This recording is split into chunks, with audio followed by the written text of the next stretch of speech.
Money management is, well, easier said than done, and budgeting provides a way to track income and expenses. However, the hard part, once people are aware of their expenses, is to actually cut back on discretionary items.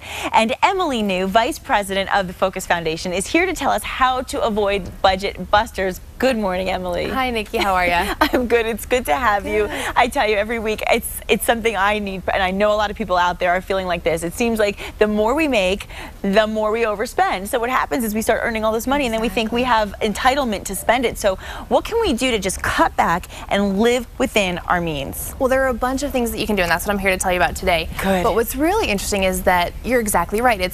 There's so much money and there's so many expenses, right? Yeah. Well, if we can save in one area, we think, oh, this is extra money to go buy a new top or to go out to eat or whatever the case may be. Yes. It's not extra money. And we've talked before on this show that if you want to have the extra $100, $300 a month to set aside, make sure that you're actually setting it aside, putting it in a savings account, putting it in a CD or an investment of some sort. Don't just think it's extra money to go buy a new outfit. Right, yeah, well, what happens when you do what I do, which is you put that money away and you're all good, and then you end up overspending somewhere else, and then you take it back out and put it back in your checking account again. Exactly. That's what I do. I shift it around, and then I end up saving nothing. And I think the one thing is that a lot of people think there's expenses that we just can't live without, I know myself included, but we probably could if we actually probably tried, right? could, and it comes down to the whole needs versus wants, right? Is this a need or is this a want? Yeah. Do I really need this or do I really want it? And most of the time, it's really just a want, right? So realistically, how do we really do that? I mean, realistically. Okay. So here's the deal. If you come up short every month, you're like, how come my paycheck isn't stretching quite as far? What can I do? Yes. First of all, write down your expenses. Keep a little notebook, write it down.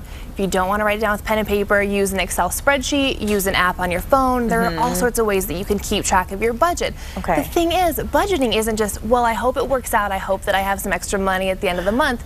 You have to make daily choices on where the money goes. Yeah, you really do. And the thing is, as I said earlier, when you make more, because let's say you have an extra job or you get a raise, and then all your other expenses seem to go up along with that. I mean, every year rent gets raised and prices go up. Sure. So it's very hard to find ways to cut corners. So where else can we cut those corners? Okay, so I'm going to give you a list, all right? Oh, please. So first of all, what we're going to talk about, we've talked about this before on the show, cable satellite internet, okay? Yes. Great way to save some money here. If you have internet on your phone and at home, do you need it both places? Probably not. No. Also, do you need 2,500 channels to watch television?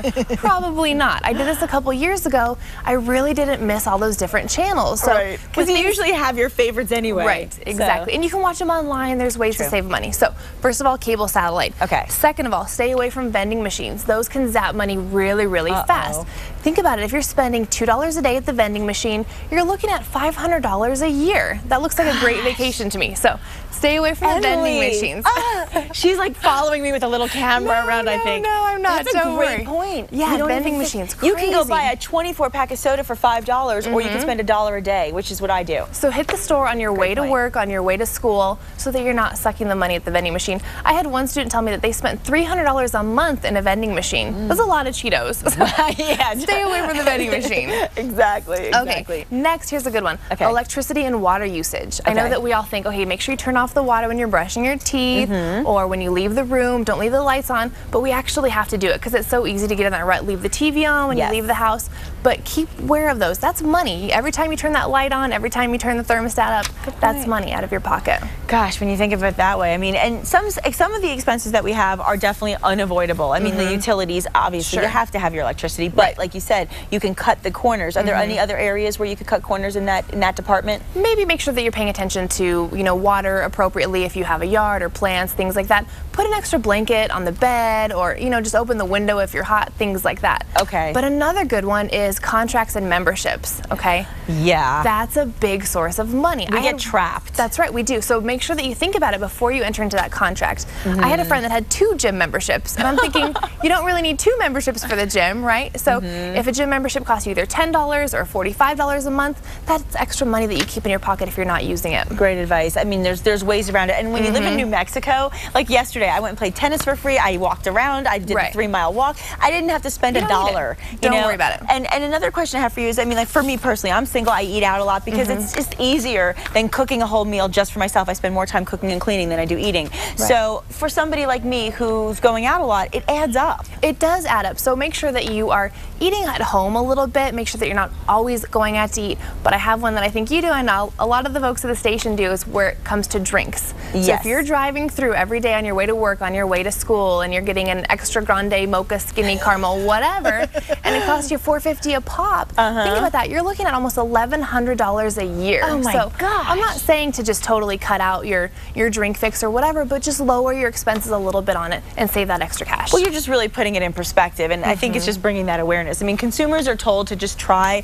and, you know, do the right thing. They're also told a lot to try to lower their interest rates, and that's something, you know, when it comes to mortgages and credit card companies. And so how do we get around that? Because I mean, people are definitely eager to refinance, aren't they? They are. So contact your company, whether it's your home, like you're talking about refinancing, or whether it's your interest rates on your credit cards. Make sure that you're paying those bills on time. That way you're approaching the company and saying, look, I'm in good standing with you guys. Can you help me out here? So take control of the situation. Do whatever it is that they need you to provide them, whatever information, and you can usually get a lower interest rate.